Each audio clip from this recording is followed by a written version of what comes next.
Iban. Artista na si... Iban. They were not available. So guys, we are gonna spend already 280 pesos.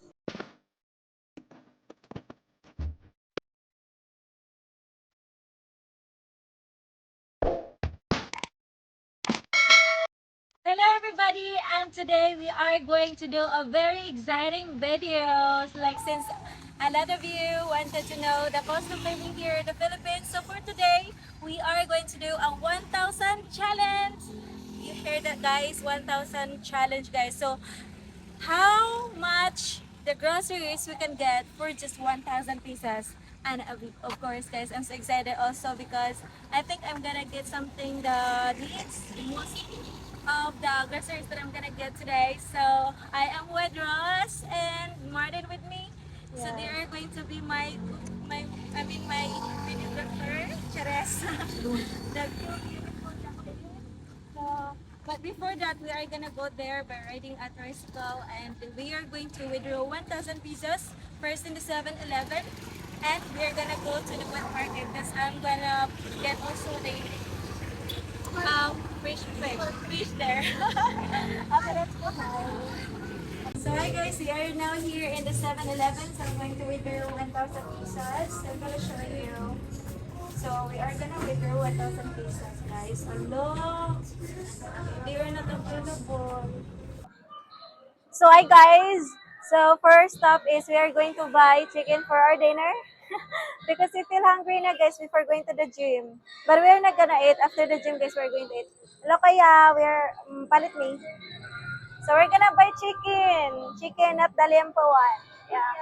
We're gonna buy 200 their chicken is 280 pesos. So we're gonna buy because this one guys with Balangban Limpio, they are really good. They are really, really good. But I'm just I think the one guys like me. Charis, joke lang. I mean, like, I'm so excited to eat it, guys. It's really tempting. Tempting. But we are actually on diet right now. O, saan lang kuya? Manok. Chicken. Yay! Are you guys excited to eat with us? Because me too. I'm super excited, but I'm trying to be consistent, guys, to not eat a lot. But I'm not sure after the gym, so but it's okay. It's okay, guys. We're gonna eat just today until tomorrow, until the other days. We're gonna eat. So hi guys, we're here at the public wet market. So we're going to buy vegetables.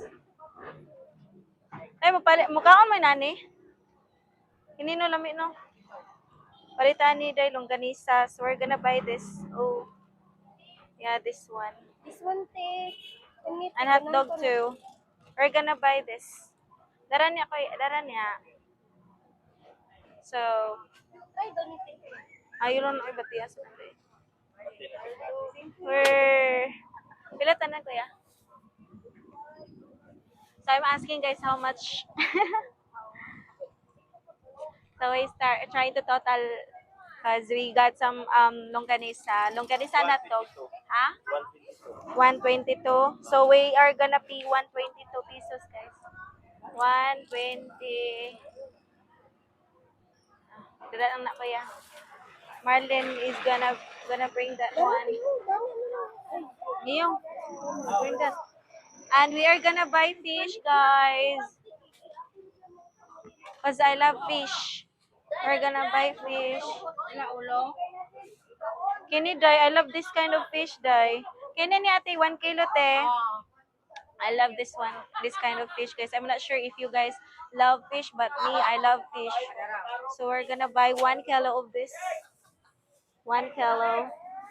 I like especially the fried one, 1 kilo ate.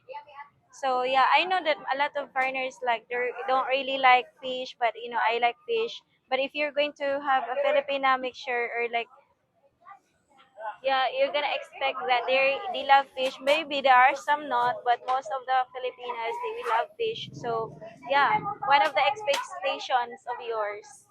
So we're here. We're buying this. Nama ikubag ate, pilig ikubag ate. We're gonna buy also eco bag, guys. So we're gonna put it together. Yes, put it together. So we are not gonna having hard time. So this is the money left so far, but we have still the change. We have still the change, guys. Pila man? 5. Okay. Pila ganinite? Tanan? 200. So, 200. So 200 any. So this one, guys, 1 kilo is 200 pesos. 200 pesos like $5 or less than $5, guys. But we're gonna buy also the other stuff like we're gonna buy vegetable. Wait, let me see what vegetable we can get in here. So let's go, guys. Here na lang, guys. We're gonna buy it, Nanay. Hello, Nanay. Is that okay? We are vlogging. Okay, we're gonna buy. Kuha natin, 5. Lima ani. At we balik 20 te. 20. 1, 20, 2, 3. Pili. 4, 5, 6. Dahonan. Cheese. Okay, te, GST. 10 pesos of the hunan. And Pada. we have na that already naman ate. Wala po. So, kinite.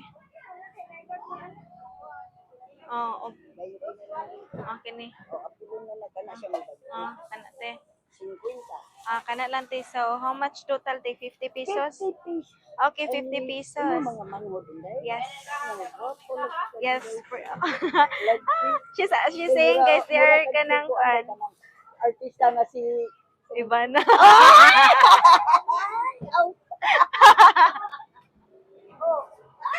Ay, nako. Thank you so much, te.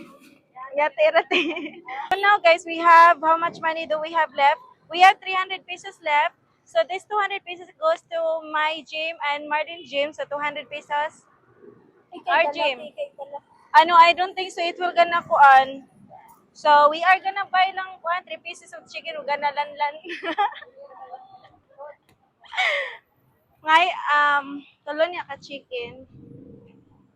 So we're gonna have a snack, guys, first. But I guess I think I'm gonna withdraw another money later, guys. I think this is not gonna last long. So we're kini. Ako di. Ayun, kini oh.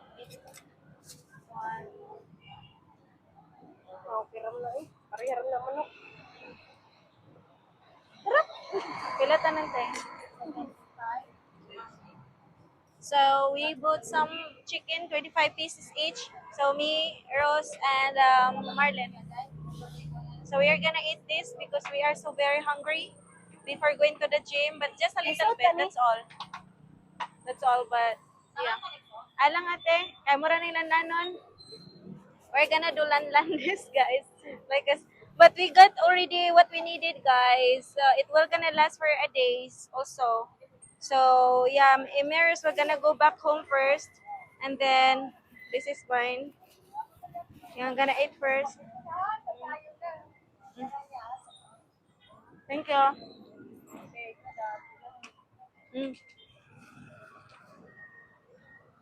Dara dayo. I'm gonna eat first, ka.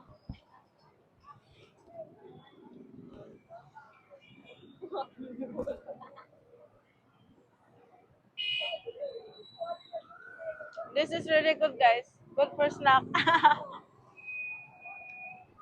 So guys, thank you so much, guys. And this the money that remaining here for our transportations and for the gym.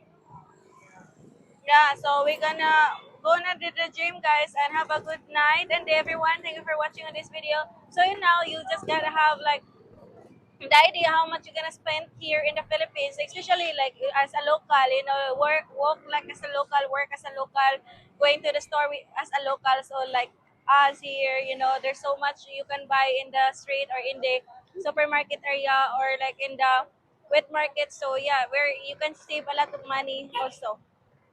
So babush everybody.